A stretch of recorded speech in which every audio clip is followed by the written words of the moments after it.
The magic of the desert is hard to define. Why does the sight of a landscape of empty sand, rocks, slab and rubble stir the spirits more than a view of a lush green fields and woods? Why does the lifeless play of light, color and distance have such an invigorating, fascinating and elating effect? Perhaps because no limitations are imposed by other forms of life. Perhaps because the mind of the beholder is presented with an unlimited freedom.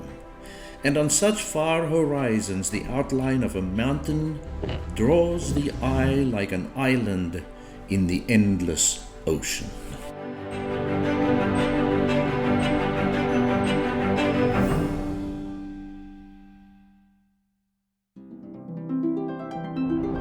In October 2019, Katie and I were privileged to make yet another adventure in southern Africa, this time in Namibia, Chobe National Park in Botswana, Victoria Falls in Zimbabwe, the Moremi in the Okavango Delta, Central Kalahari in Botswana for a Bushman encounter, and in Johannesburg, South Africa, on a 26-day self-drive safari adventure, a true discovery of the wonders of southern Africa. After traveling for almost 24 hours, we landed at OR Tambo, Johannesburg International Airport. We checked into the Journeys Inn Africa Lodge and made it our first dinner of the trip, our favorite restaurant, Jose's, for their amazing prawn dinner.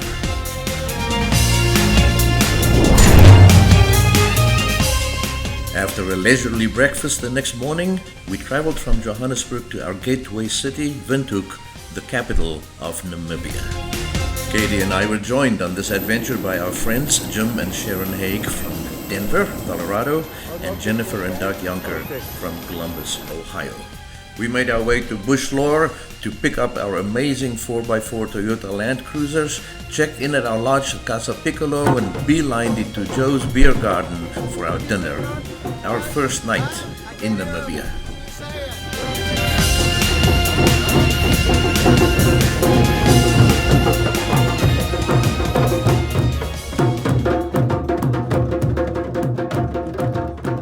This is the martini, It's a vermouth.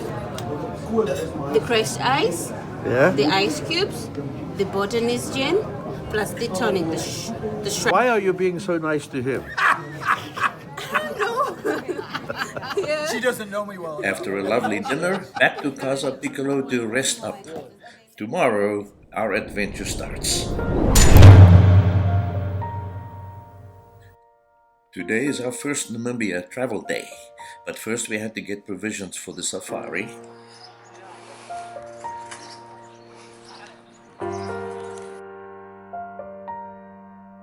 And then fill up our Land Cruisers and jerry cans with diesel for the trip. Okay. Just do a pan. It's recording. Yeah. Oh, you are? We drive from Windhoek to Ice at the Fish River Canyon, stopping at the Quiver Tree Forest and at the Giants Playground on the way. The Quiver Tree Forest, or Kokerboom in Afrikaans, is located about 14 kilometers northeast of the town of Keetmanshoop. Here grows on a private farm about 250 specimens of the quiver tree, or Aloe dichotoma, which is a tall, branching species of aloe indigenous to the Northern Cape region of South Africa and parts of southern Namibia. Apart from their historical use by humans for arrow quivers, these trees hold a tremendous ecological value. Many insects, animals and birds are drawn to the abundant nectar of the flowers. The tree is also an important nesting site for the huge numbers of sociable weavers. The birds build their nests among the branches, which offer the nestlings protection from high temperatures as well as from predators.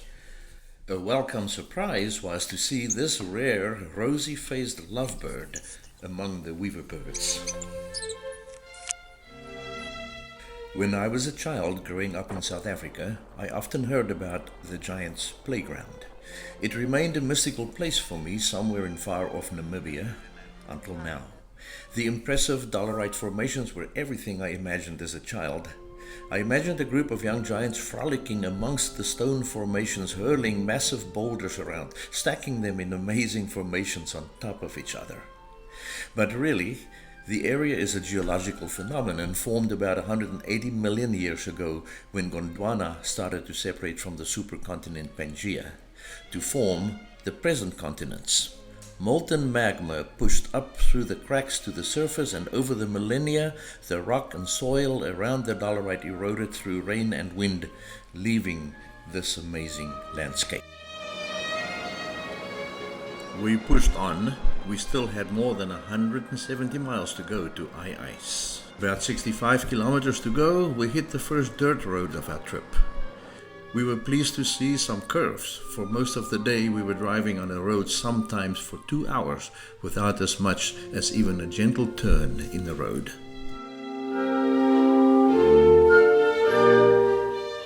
The Ice Resort is located at the southern end of the Fish River Canyon. Ice, which means burning water in one of the local languages, refers to the sulfurous hot springs which are found in this area. The resort has a restaurant, a bar, serves buffet meals for breakfast, lunch and dinner, and offers 43 suites in addition to camping facilities. We found the rooms adequate and the food mediocre, but the gin and tonic was good though. Quick dinner and early to bed, tomorrow's excursion takes us to the Fish River Canyon.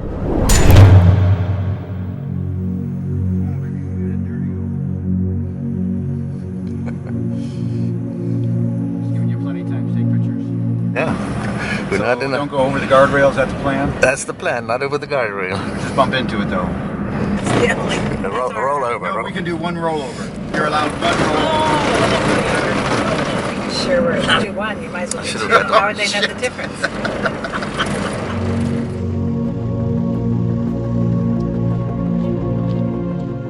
Before the breakup of the supercontinent Gondwana, in the vicinity of today's canyon, there were deep fissures in the Earth's crust. Some 350 million years ago, part of this surface caved in along these fissures, and a rift valley of about 18 miles wide emerged. The Fish River chose this rift for its course and meandered through the flat valley in a wide looping belt.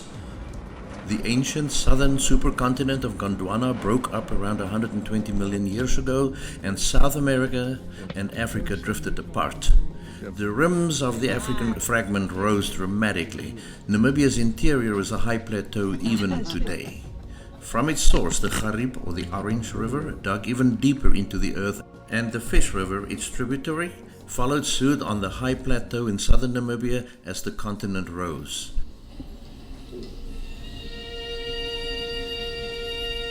So the shallow meandering belt cut into the sediments and the underlying basement rock, and the Fish River's winding system of gorges were formed. The Fish River Canyon is 160 kilometers long, up to 1,800 feet deep in places, and 18 miles across at the widest. It is the largest canyon system in Africa and the second largest in the world after the Grand Canyon. It is protected by the state-run Ice Transfrontier National Park in the south, and it is certainly one of Africa's least visited wonders. As it is not so easily accessible, there are no tourist crowds, and we found that we would enjoy the canyon views almost alone. We left Hiker's Viewpoint and drove about 10 kilometers to Sulphur Springs Viewpoint, the vistas equally inspiring and beautiful.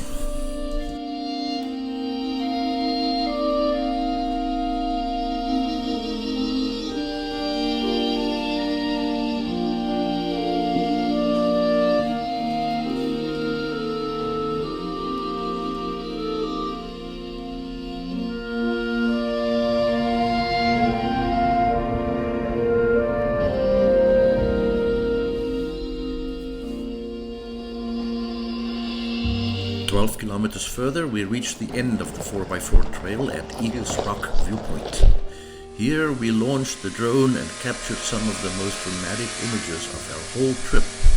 The majesty and glory of nature, the humbling power that sculptured these monuments over millions of years.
This is our first sundowner Yeah. in Africa.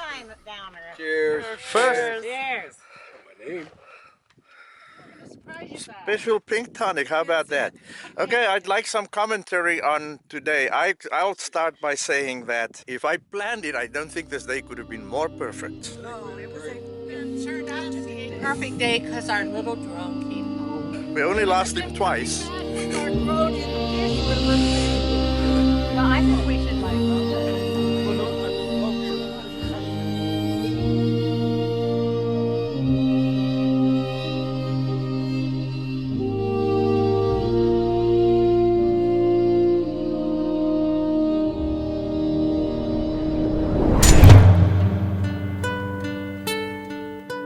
We filled our tanks and explored this beautiful setting one more time.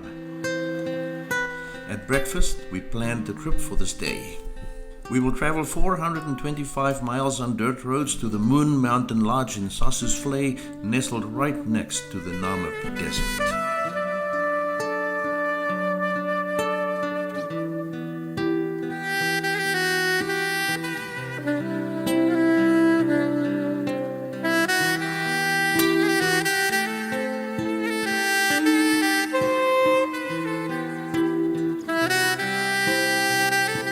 A couple of hours on almost straight dirt roads, and we were surprised by the lush greenery of date palm plantations and vineyards in the middle of the desert. Oh my gosh, look at this. The first water we've seen. Notre Dam's source, Lowen River, is a main tributary of the Fish River.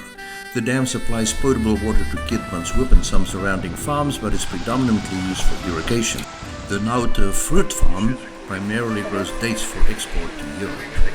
Yeah.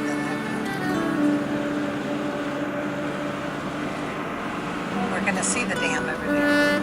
Is it 70 kilometers? 76 kilometers. Yeah. Making a left on the B4 on the way to Seeheim. He says this is not the something thousand.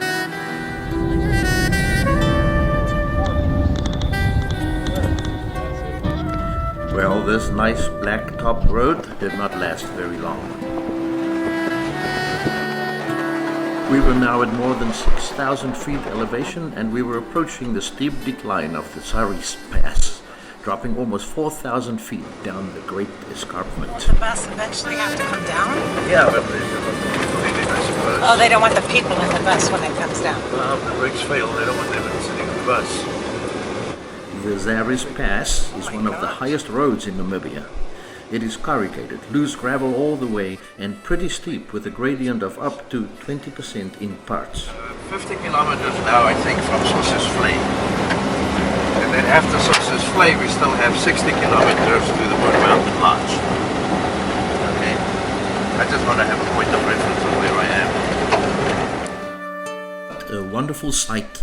This beautiful lodge perched atop Moon Mountain. The last 60 kilometers were by far the worst of the trip so far.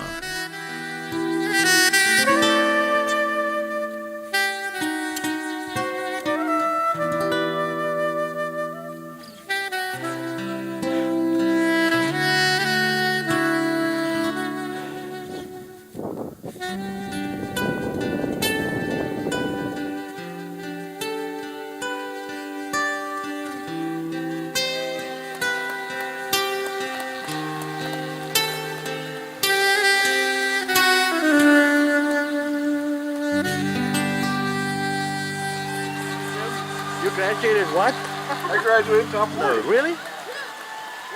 There was 46 in my class. And two. Many of them didn't graduate. I think I was like, well, let me tell you what, when I went to college, I had to me a big favor. Yeah. go, Oh, never you mind. take your college entrance exam. That's He sails in the sunset. Who the hell's the That was awesome, Doug. You see where it is? Doug. You see where it is? What the fuck? You ain't nothing but a hound dog. No? Kumbaya, my lord. And so the bantering continues into the setting sun. After our first lovely dinner at Moon Mountain Lodge, early to bed. Tomorrow we leave at 5 a.m. to drive the treacherous dirt road in the dark back to Sossusvlei for a sunrise hot air balloon ride over the Namib Desert. We left just after 4:30 a.m. to drive the 35 miles to our 6 a.m. pickup spot at the Sossusvlei Lodge. A busy day today with a hot air balloon safari, a hike to the Detvlei, hopefully climbing Dune 45, and climb down into the Sesrim Canyon, and a late afternoon drive back to Moon Mountain on the treacherous dirt road.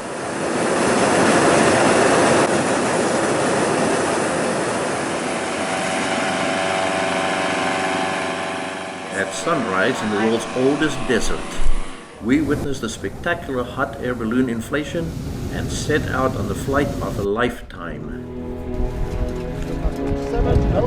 And no one's pregnant. Nope. All right. Fantastic. I grew up in it. My parents started the business.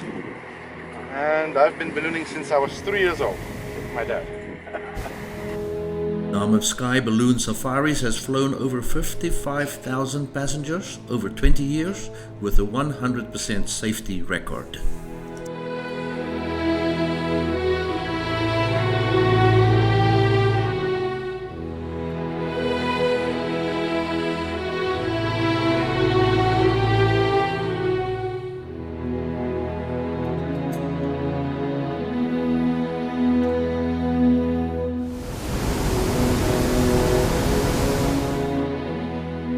One of the most fascinating landscapes in the world, Sossusvlei and the Namib Desert are a photographer's dream. Red dunes, dramatic backdrops, black shadows, rolling plains and rocky mountains meet here to provide an optical wonderland. Here in the Namib Desert, the oldest desert on the planet, landscapes, animals, plants create one of the most incredible ecosystems in the world, and the best way to experience the heart of the Namib Desert is in a hot air balloon.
Our excellent pilot, Dennis Hessemans, put the balloon down perfectly on top of its trailer.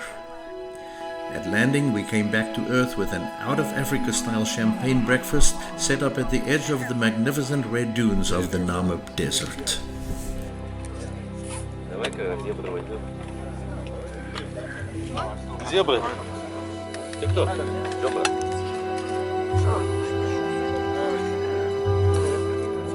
So used to it. Parrots. Aha! He speaks my language. Oh my goodness. Now, is his father still living? Yes. Is he still in the industry? Absolutely. He's flying balloons in Zambia. Oh my goodness. It's a free national park.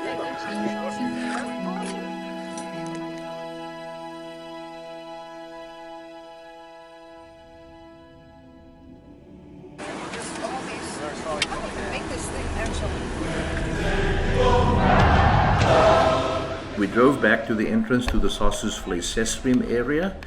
Next stop, Detvlei.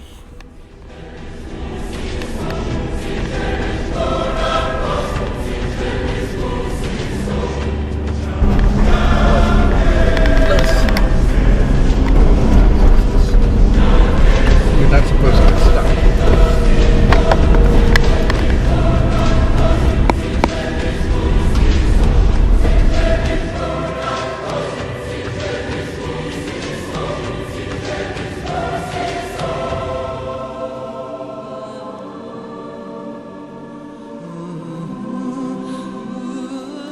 Amazingly, we made it four-wheeling through the deep sand without getting too stuck.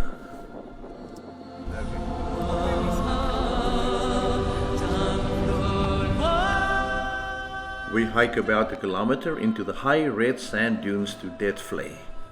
Dead Vlei is a white clay pan located near the more famous salt pan of Sossusvlei. Dead Vlei means dead marsh from the original Afrikaans name Dooie Vlei. Dead Vlei is surrounded by some of the highest sand dunes in the world, some of them as high as 1,300 feet. The clay pan was formed more than 1,000 years ago when the Chobe River drained into this area, creating temporary shallow pools allowing camel thorn or acacia trees to grow. When the climate changed, drought hit the area and the sand dunes encroached on the pan, which blocked the river from the area. The skeletons of the trees, which are believed to have died 900 to 1,000 years ago, are now scorched black by the intense sun, and the wood does not decompose because it is so dry. Dead Vlei is a paradise for photographers, as the contrast between the black trees and the bleached white pans and the rusty red dunes and deep blue sky make for incredible images. A quick refreshment, Windhoek Lager. We continue to be amazed that insects and wildlife could exist in this desolate desert as we continue our journey on to Dune 45. The old one, my new one seems to be broken.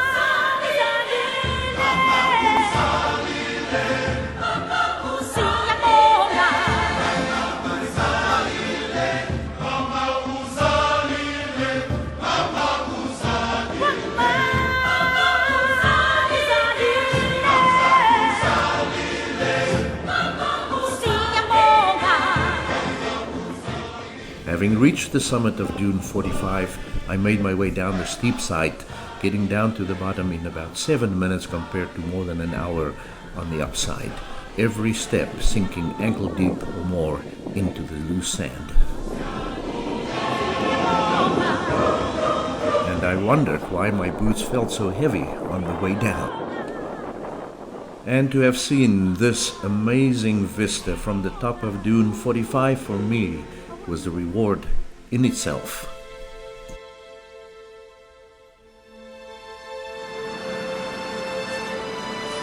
Okay, well, there's nothing to take a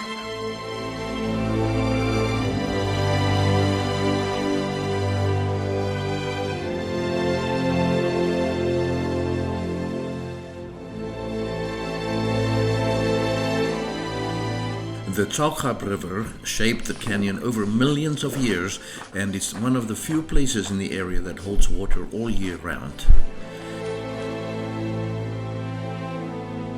The early Afrikaans explorers in the region named the canyon after the fact that they had to use 6 or ses leather straps, riemen, tied together to create a rope long enough to lower buckets into the canyon below in order to get water.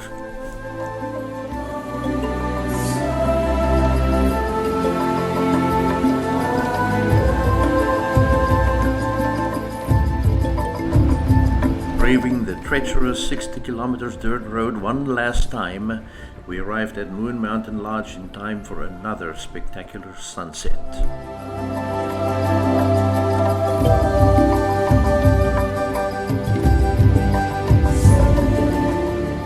Tomorrow, Kusop Canyon and on to Swakopmund.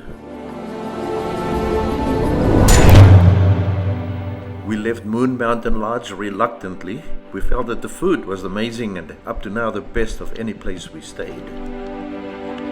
Today we travel from Moon Mountain Lodge through Solitaire, the Chobe Canyon, Walvis Bay, and then on to Swakopmund. The Tropic of Capricorn is an imaginary line encircling the Earth at latitude 23 degrees 30 minutes south of the equator. It is the farthest southern latitude at which the sun can appear directly overhead, which happens during the winter solstice.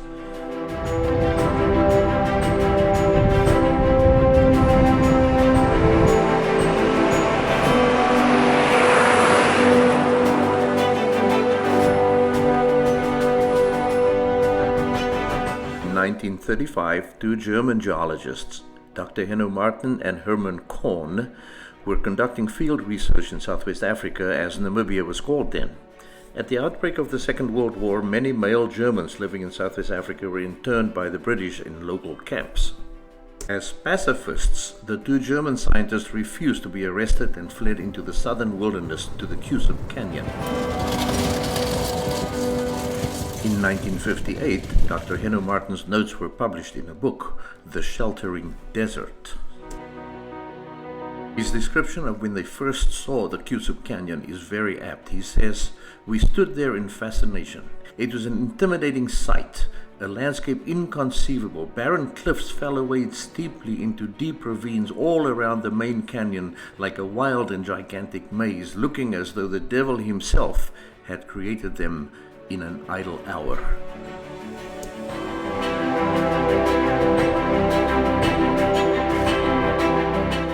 Well, it was time to land the drone and push on through the stark but beautiful landscape.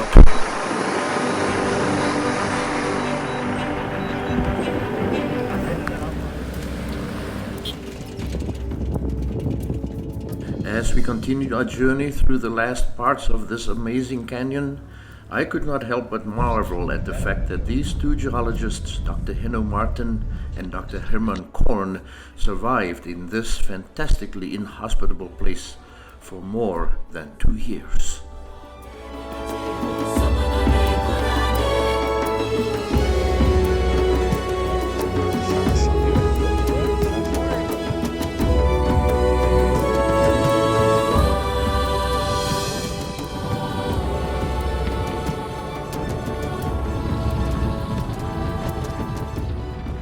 At the Cattle Gate entrance to the Swakopmund district, we re-enter the Namibia National Park. It is hard to believe that since early this morning, after leaving Moon Mountain Lodge and passing through Solitaire, we have pretty much paralleled this huge park, and now after many hours have still not left it behind. The Namibia Park covers more than 31,000 square miles. It is one of the largest conservation areas in Africa and protects what is considered the oldest desert on Earth. We decided to give Walvis Bay a miss and pushed on to Swakopmund as we experienced our first desert sandstorm. You will have seen it all. The variety. Well, we made it past Walvis Bay. Having made it thus far unscathed, we pulled off the road to enjoy our first view of the Atlantic Ocean, a welcome but windy experience.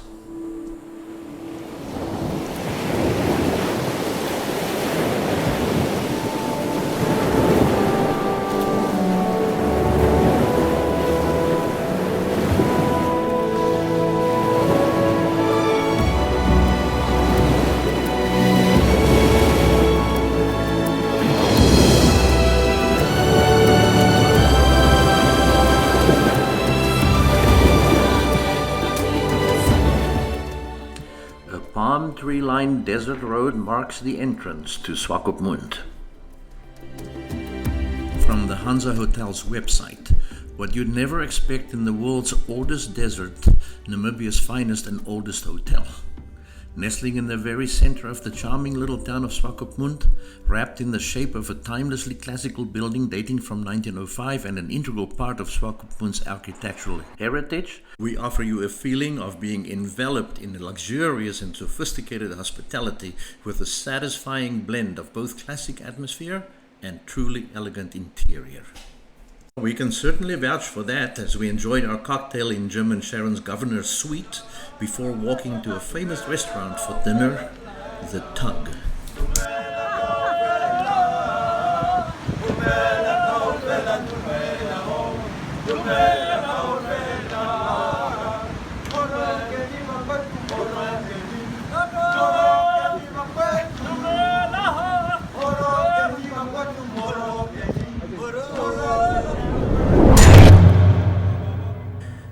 We left the Hansa Hotel after breakfast to return to the art gallery where Katie purchased three paintings by Barry de Villiers, a South African artist who incidentally died this week, March 10, 2020, as I researched his work.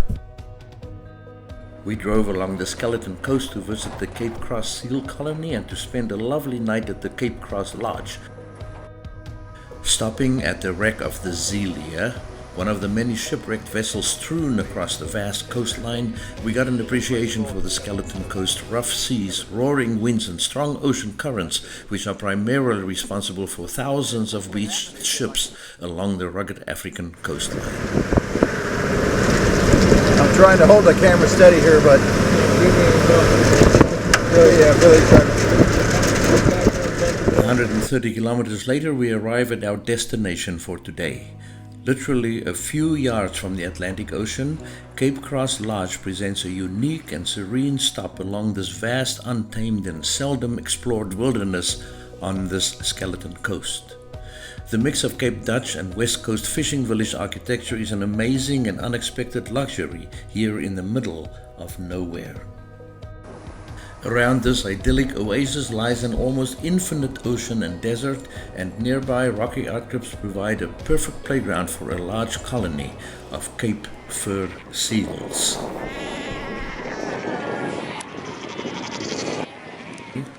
The best-known breeding colony of Cape fur seals along the Namibia coast is in this reserve, where the population has grown to more than 100,000 by taking advantage of the rich concentrations of fish in the cold Benguela current.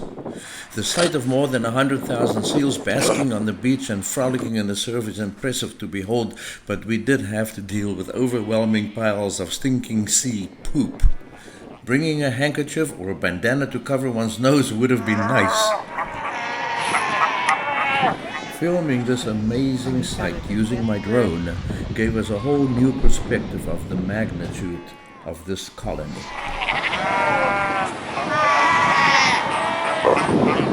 Cape fur seals are actually a species of sea lion. Along the Namibian and South African coast there are 24 colonies with a seal population of more than 650,000 animals. These fur seals are so named for their thick pelt. Fur seals have a thick layer of short, soft hair, which is protected by a layer of longer, harder hair.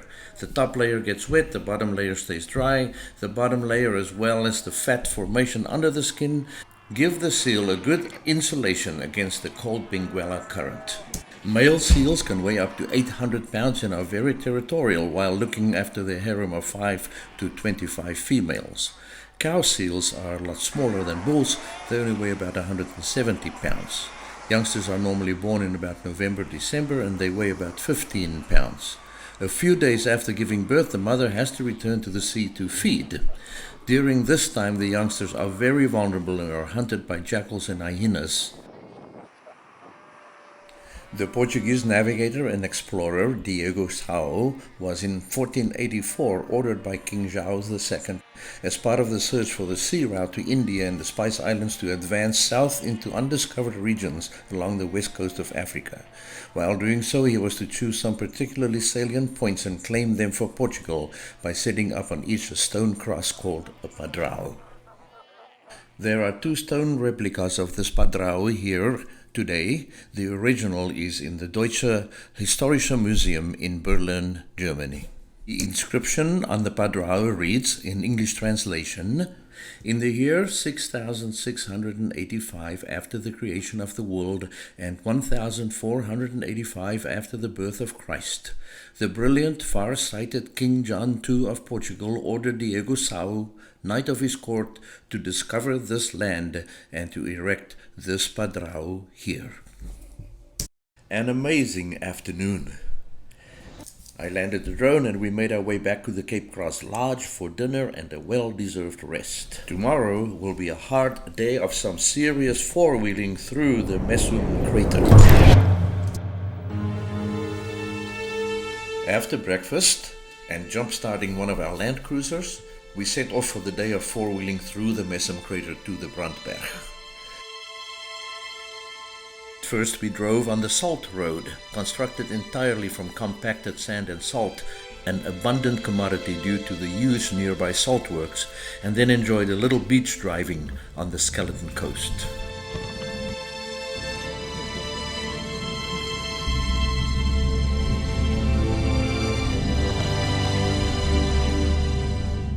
Leaving the main dirt road, we made our way to the Mesum crater. The tracks in the area meander through the very sensitive lichen fields of the Namib. More than 18,000 lichen species have been identified worldwide, and Namibia hosts at least 100 different species, many of them found right here in the gravel desert surrounding the crater.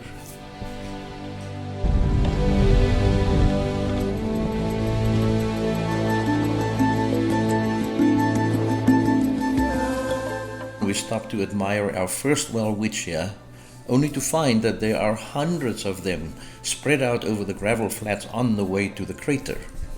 Weird, peculiar, wonderful, strange, bizarre, fascinating, and of course unique are the kinds of words that I use to describe the welwitschia mirabilis. It is one of the few things on earth that can truly claim to be one of a kind. There really is nothing like it. Carbon dating tells us that on average, welwitchias are 500 to 600 years old, although some of the largest specimens are thought to be 2,000 years old.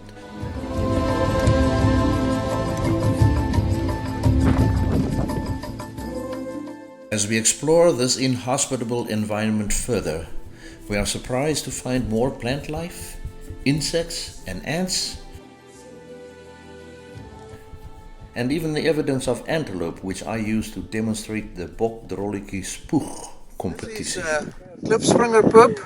The klipspringer is that very small antelope, so the poop is quite a bit smaller than the impala. Here's hoping you can split this just as well. Wow, it's like a watermelon seed. Like that. Jim? Yeah. You want to compete? Nope. You win. We seized the opportunity to get some remarkable footage of this incredible place with my drone. The vastness is impressive, but the emptiness almost spiritual and overwhelming. In the whole day of exploring the Mesum crater, we never saw another vehicle or person.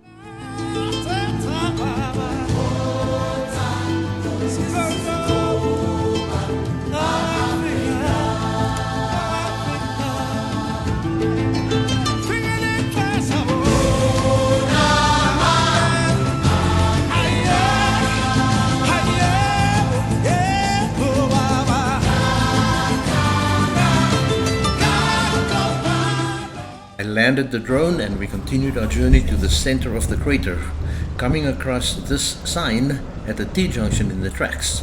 Loosely translated, it says, "You're screwed."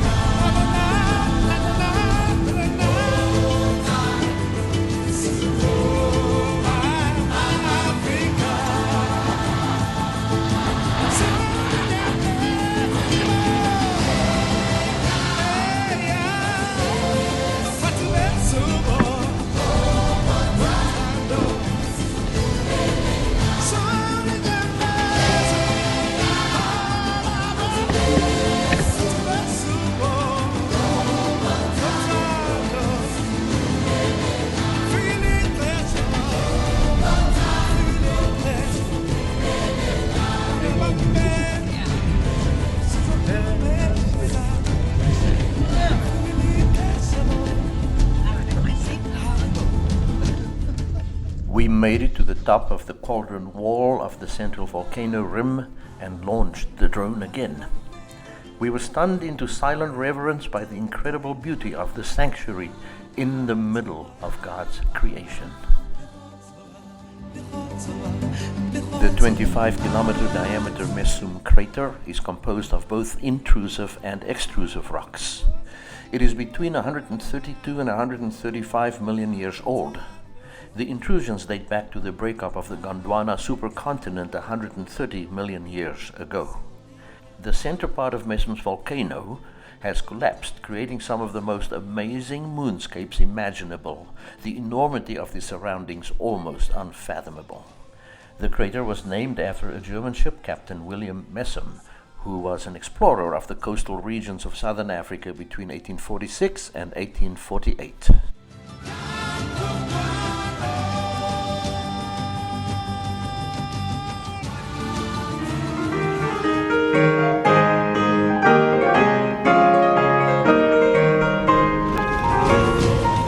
This raw, unstabilized video clip is a good representation of what the driving was really like.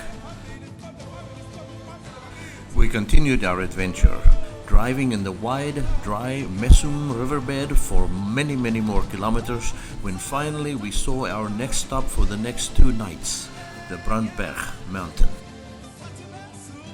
Just before the town of Uys, we turned off on the track to the Brandberg White Lady Lodge. We stopped to give some water to the family on the side of the road.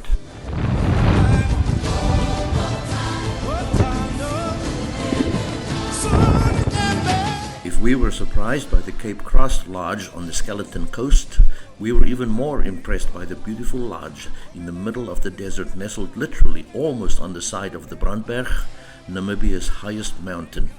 A beautiful sight after a full day of hard four-wheeling through the desert.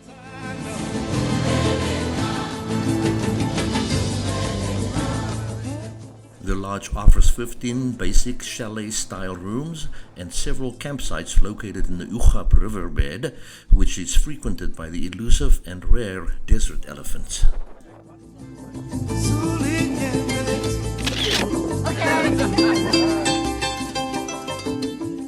The yellow light just before sunset in Africa always moves me. Everything looks so beautiful in this light.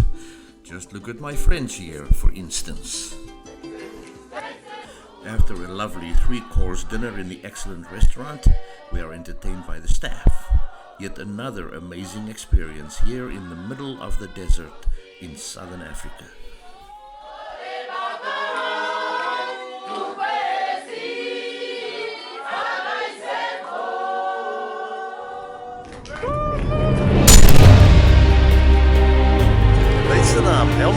Early in the morning, we boarded the Mercedes 4x4 truck and set off for a morning drive to search for these desert elephants, led by our guide Helmut. More adapted to this desert environment. And if desert elephants, they are a bit smaller than other elephants, but their front legs are higher than the back legs. They are more looking like this. It's because that they are walking very long distances. That's why they develop a longer legs in front to move very faster. Desert elephants, or desert-adapted elephants, are not a distinct species of elephant, but are African bush elephants, Loxodonta africana, that have made their homes in the Namib and the Sahara deserts in Africa. In the Ugab River area, male elephants have tusks, but about a third of the female elephants here are tuskless. Adult bull desert elephants are usually solitary and they roam over very large areas. It was believed at one time that the desert elephants were a subspecies of the African bush elephant, but this is no longer thought to be the case. Desert-dwelling elephants were once more widespread in Africa than they are now, and are currently only found in Namibia and in Mali. These elephants have developed certain adaptations for desert life and tend to have relatively broader feet, longer legs and smaller bodies than other African bush elephants. They are herbivorous and their diet varies with the time of year. They may walk up to 70 kilometers a night to find water points, sometimes in deep sand, which is the cause for the bigger feet and the longer front legs. Adult bull elephants can eat about 250 kilograms or 550 pounds of fodder a day and drink about 160 liters or about 42 US gallons of water, but they can also go without water for up to 3 days at a time.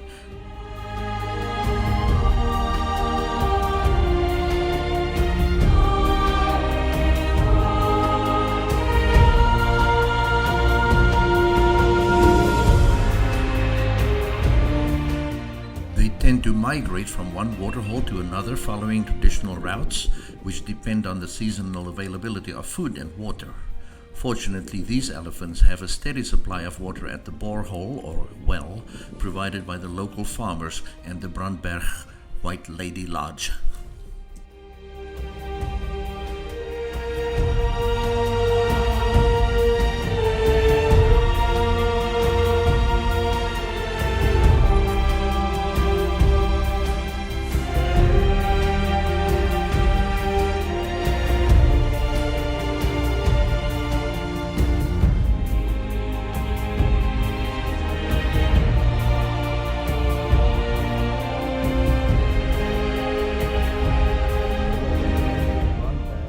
After lunch, we got into our 4x4s and drove a small distance to the Brandberg National Monument.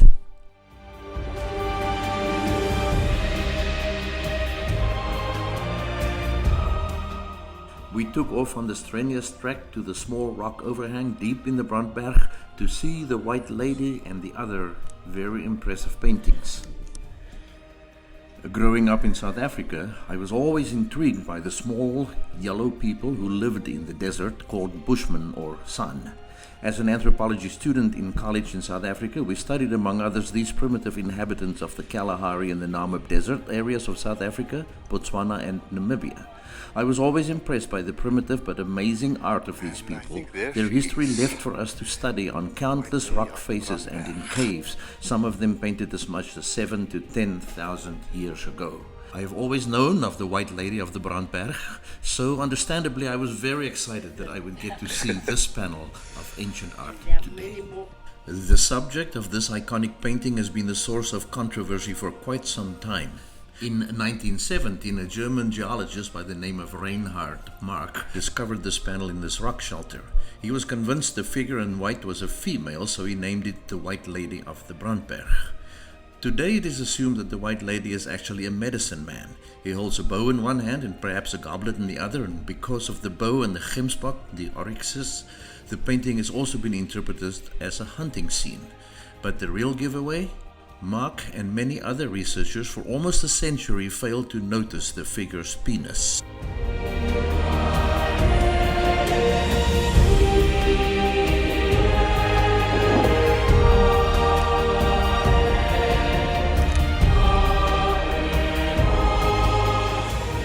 We made it back to the White Lady Brandberg Lodge in time for some drone action and a cocktail before our last dinner at this beautiful place.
left the Brandberg White Lady Lodge in the cool, fresh morning air, making a stop along the rough dirt track to take a last photo of the Brandberg. This morning at breakfast, we collected some food and water from the lodge. We remembered the family camping at the turnoff from the main dirt road to the trail leading to the White Lady Lodge and thought that food and water would be welcomed. Oh my goodness. The Easter Park, eh?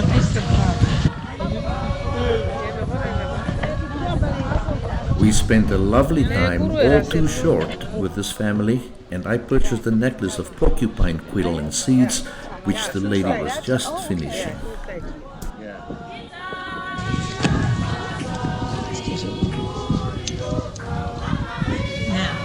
Oh my. Okay, dankie hoor. Oeps, sorry so. Baie dankie, is baie mooi hoor. Ja, dankie meneer. Ja, ek het vir ook 'n bietjie kos in die water gebring. Okay, dankie vir Nou bly julle hier so al die tyd. Oh yeah, so they live way over by that church. It is an easy drive today from Brandberg, White Lady Lodge, through Uis and Umaruru to Okavango and on to the Cheetah Conservation Fund Research Facility. We arrived at the CCF main reception area and research center at about 1 p.m. and checked in at the guest center, settling down for a quick lunch at the quaint cafe and admired the wide international support enjoyed by CCF. We rushed off to watch the 2 p.m. feeding of the cheetahs. We were impressed with the large number of visitors out here in the middle of nowhere, especially the 2 busloads of children. These cheetahs are cats that are either in rehabilitation, having been rescued as cubs old enough to return to the wild eventually, or ones that have been rescued at too young an age and will remain here indefinitely since they will not be able to fend for themselves in the wild. To ensure the CCF non-releasable cheetahs get the exercise they need, CCF runs them regularly using a mechanical lure system. It's very important for their physical and mental health. This system is now used in zoos around the world as an enrichment activity, helping captive cheetahs get proper exercise and mental stimulation. If you live in the USA and you can't make it to Namibia, visit the Columbus Zoo and Aquarium to see our cheetah exhibit, which is modeled after CCF's setup here in Namibia.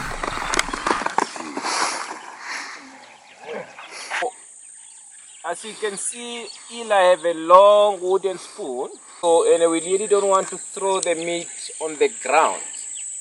Cheetah actually is one of the biggest meat eaters. We lingered a long time to admire these magnificent animals. How amazing that the work that Dr. Laurie Marker started here 30 years ago continues to flourish through education and conservation. She and the amazing scientists and staff at CCF are making a true difference. So, who is Dr. Laurie Marker? I thought it appropriate to include a couple of video clips courtesy of CCF. Hi, I'm Dr. Laurie Marker, and I'm the founder and executive director of the Cheetah Conservation Fund. I set up the Cheetah Conservation Fund in 1990 because there was no other organization in the world that was actually working to save the cheetah. Today, only 20 countries have cheetahs, 10,000 of them. They're in fragmented populations.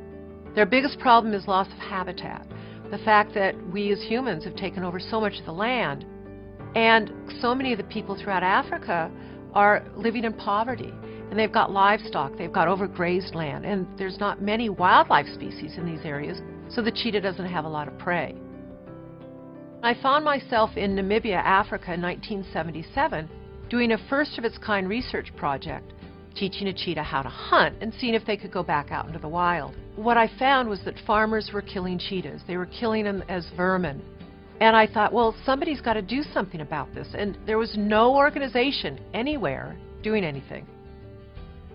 We're based on 100,000 acres of land. We are a model farm, so we raise goats, sheep, and cattle, and we live just like the farmers live in Namibia.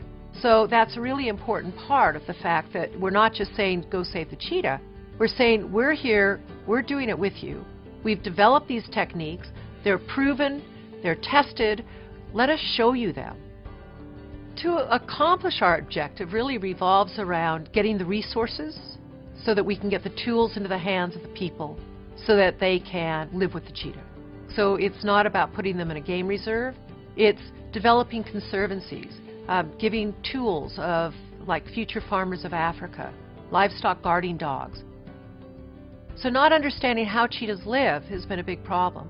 So education plays a really key role, teaching the farmers the way to manage their livestock, their wildlife, and their grasslands so that everyone can live, everyone can thrive, and the cheetah then can also live within this whole system.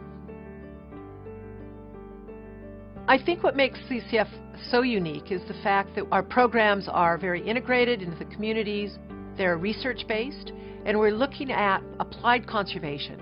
So although we've researched the cheetah, we also then try to put tools to the people on the land so that they can live with the cheetah. We know what it's going to take to save the cheetah. We are doing it.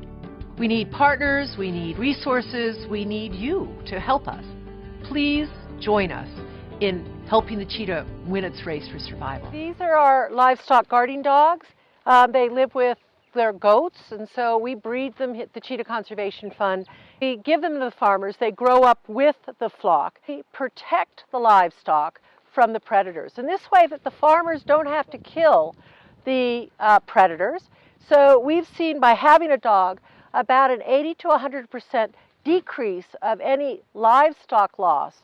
They will stay away from the dogs, and the dogs are saving all of the cats.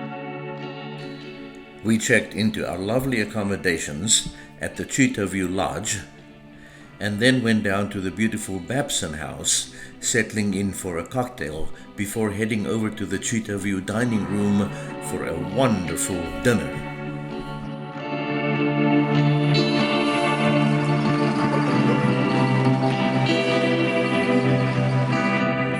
So Jimmy, I just want to know something.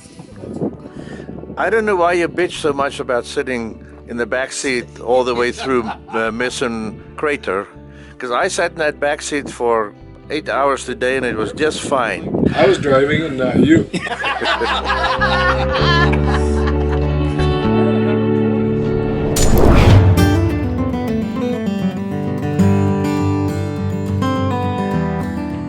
My name is Becky. I am originally from Canada, working here at the Cheetah Conservation Fund for about 4 years now as a cheetah keeper.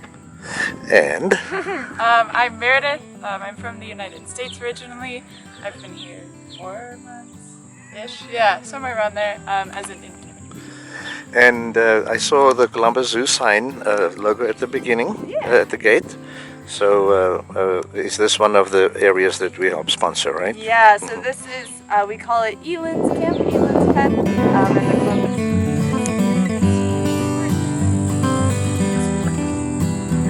And then that is a little seat, just walking,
CCF is home to a world-class research facility that is unique in Africa.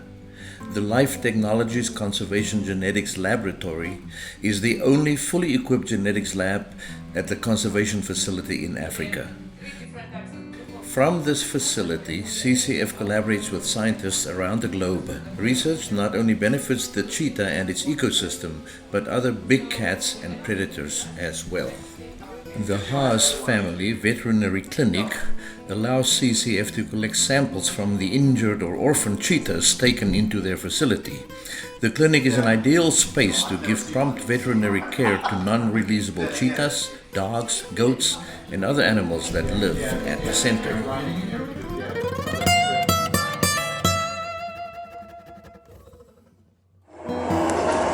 Okay, this is all about a habitat restoration project to improve the economy of the local farmland while improving habitat for cheetah and prey a little bit. The main thing is improving the economy of the farmlands by putting a value on the bush, so if they can afford to thin the bush.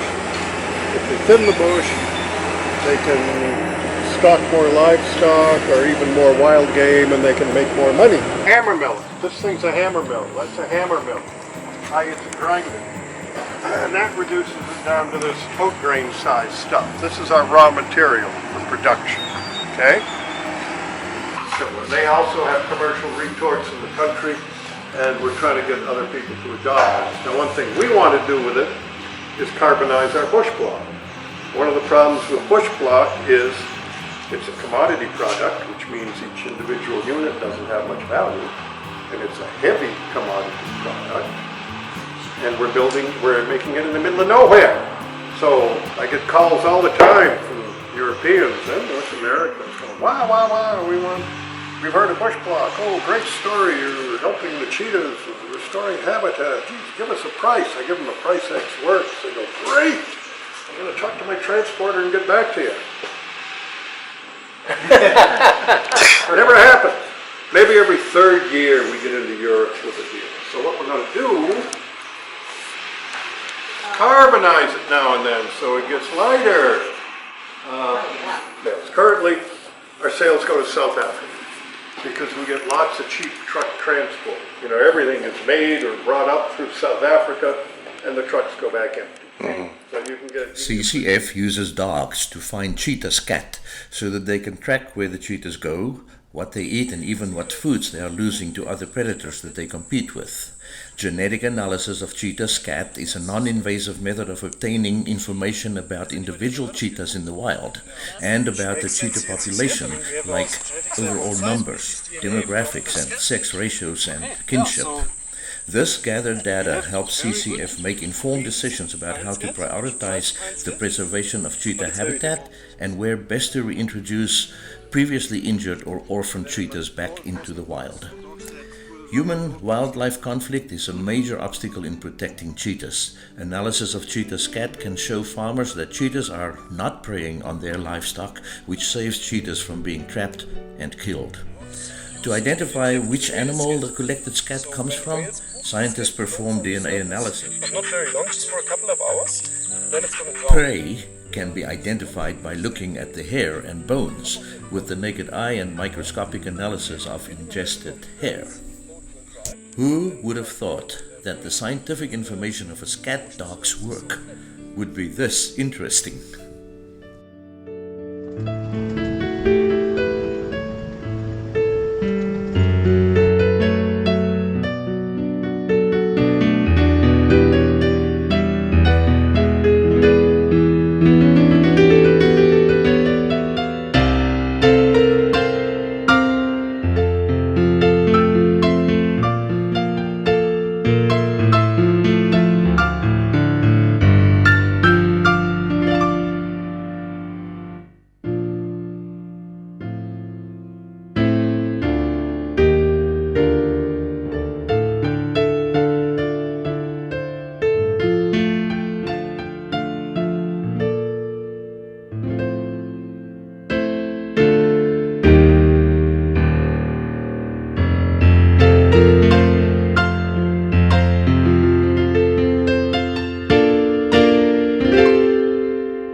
couple of days ago in Okavango, Katie got some Windex. It was great to actually be able to see through the windshields of our Land Cruisers as we left for Etosha National Park. Today we drive from CCF through Okavango to the Anderson Gate of Etosha and then on to Okavango Camp and then on to Dolomite Camp. Only about 250 miles, but it would take us 10 hours. At Anderson Gate, we saw this group of Himba women selling some wares. The Himba people of northern Namibia have maintained their unique culture for centuries. As an adornment, they cover their bodies with a mixture of red ochre clay and animal fat and use the same compound to build these remarkable hairdos.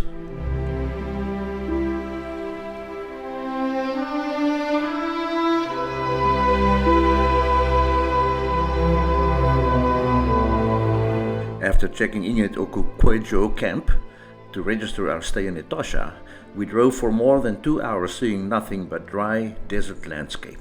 I was just getting worried that we may see no game when we stopped at the Sonderkop, translated as without head, waterhole, wondering how this remarkable place in the middle of nowhere got its name.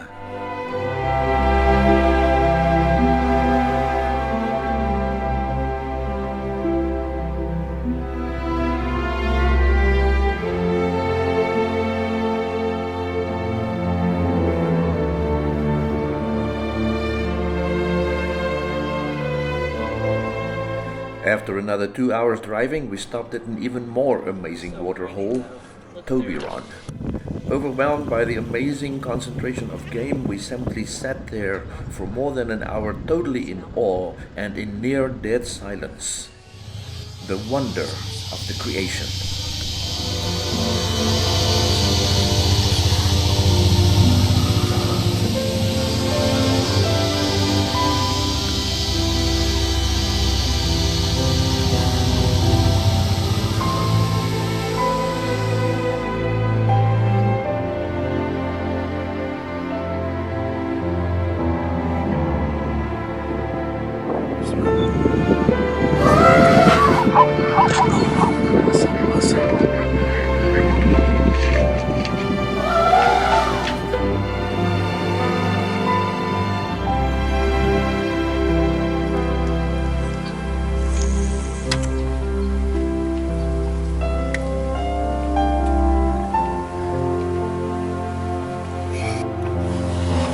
Oh, look at them all.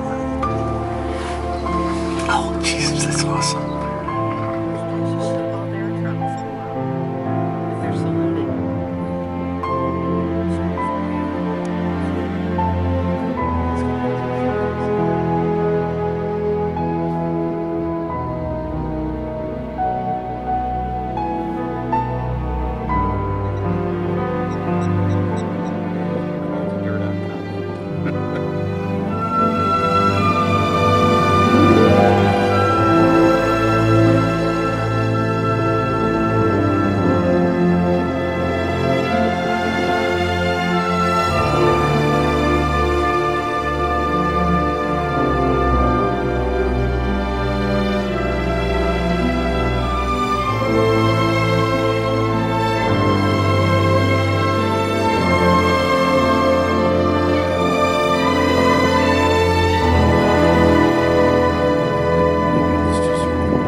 We left reluctantly, as we still had a couple of hours of dirt roads and more game viewing to do before arriving at Dolomite Camp late afternoon.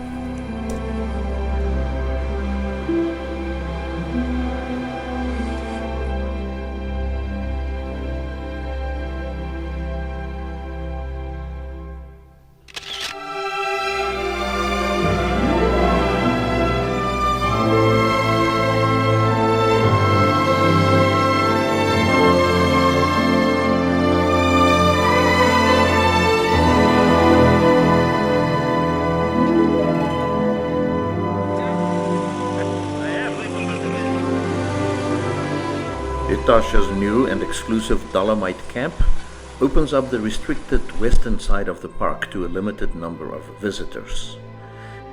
So there's Jimmy with his new golf cart. The clubs are really short in the back, but he's got a beer. Life is good.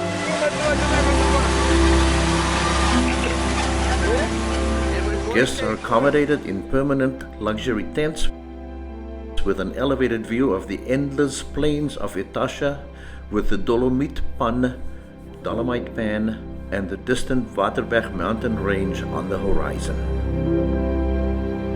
A cocktail and a lovely dinner setting rounds out an amazing day.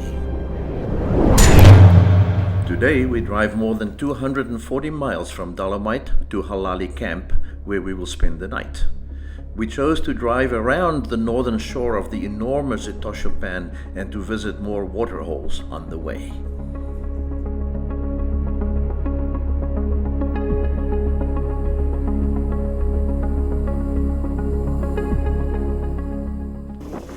Etosha National Park is one of the largest national parks in Africa. It is also one of the oldest and is Namibia's #1 tourist destination.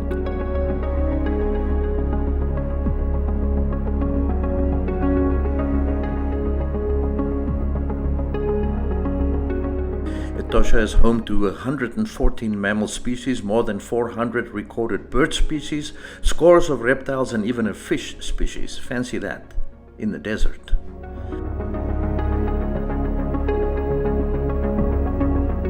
The Etosha Pan was once part of the massive Lake Kunene, fed by the Kunene River, which at some time in the distant past dried up, leaving the current Pan system. Newly excavated fossils belonging to marsh-dwelling antelopes such as Situtunga, Lechwe, and Tsesabe, and the 3-foot-long catfish fossil are testament to much wetter periods. Today, the Pan was completely dry and we saw water only at the isolated waterholes.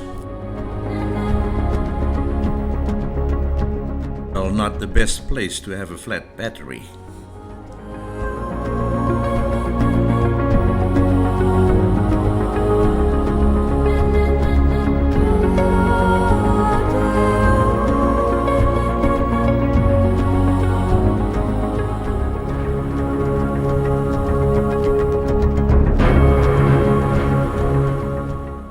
Etosha is the country's flagship park.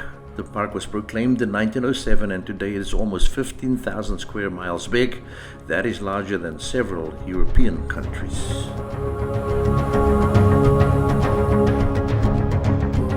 Halali was definitely not our favorite camp. It was crowded, the accommodation was so-so, and the restaurant mediocre. Not at all like the brochure says. Fortunately, only one night. Our last morning in Etosha, we drive from Halali and exit the park at Von Lindequist Gate, then via Grootfontein to Rundu and on to Popa Falls for our last night in Namibia.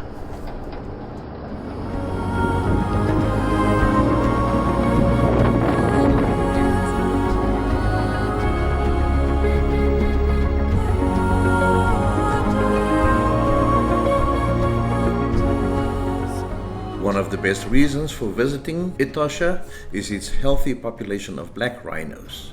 Etosha has a proud record of black rhino conservation, and white rhino were recently reintroduced. How exciting that immediately after seeing this black rhino, we came across 4 white rhinos.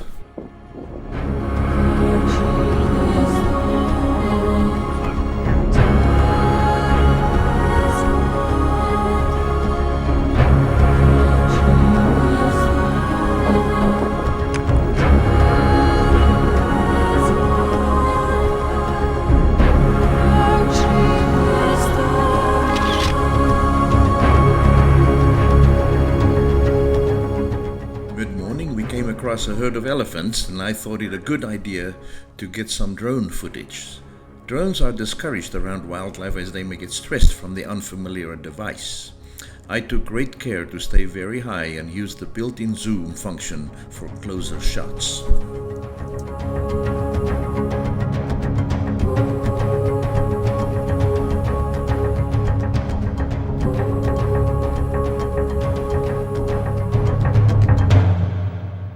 Just after noon, we exited through the Van Lindequist Gate and made our way to Popa Falls, but stopping in Rundu for a car wash. There went the budget. There's Katie supervising. Yeah, I wanted to make sure the sideboard. Katie said that she was tired of sitting on the muddy running boards of the Land Cruiser to go to the bathroom. These nice young entrepreneurs at Zeto's Car Wash did a wonderful job, but it took a long time. I was going to say until the cows came home, but who would have ever thought we would enjoy a pastoral scene at a car wash in the middle of northeast Namibia? The Trans-Caprivi Highway, as the B8 is known here, leads eastward into the heart of southern Africa. It's a tree-lined road interspersed with small villages, a rural world of wattle and mud houses. The Popa Falls Resort was another pleasant surprise, even though we arrived somewhat late. We checked into our very nice accommodations and enjoyed a sundowner cocktail on the banks of the Okavango River. The sound of the Popa Falls rapids a welcome, tranquil relief after yet another long day on the road.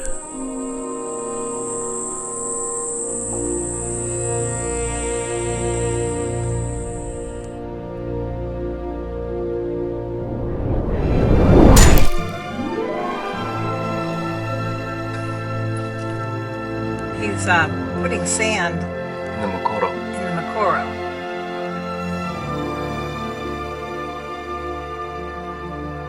After enjoying this lovely early morning industrious scene, we got on the road to Katima Mulilo, where we would fuel up for the long drive through the Ngoma border with Botswana into the Chobe National Park, heading north to Kasane.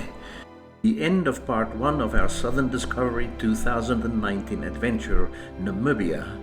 But the start of part 2, our amazing time in Chobe, Victoria Falls, four-wheeling through the Savutu as we make our way to Mankwe and Mogotlo in the Moremi at the edge of the Okavango Delta, and ending at the Grasslands Bushman Lodge in the Central Kalahari over the next 10 days.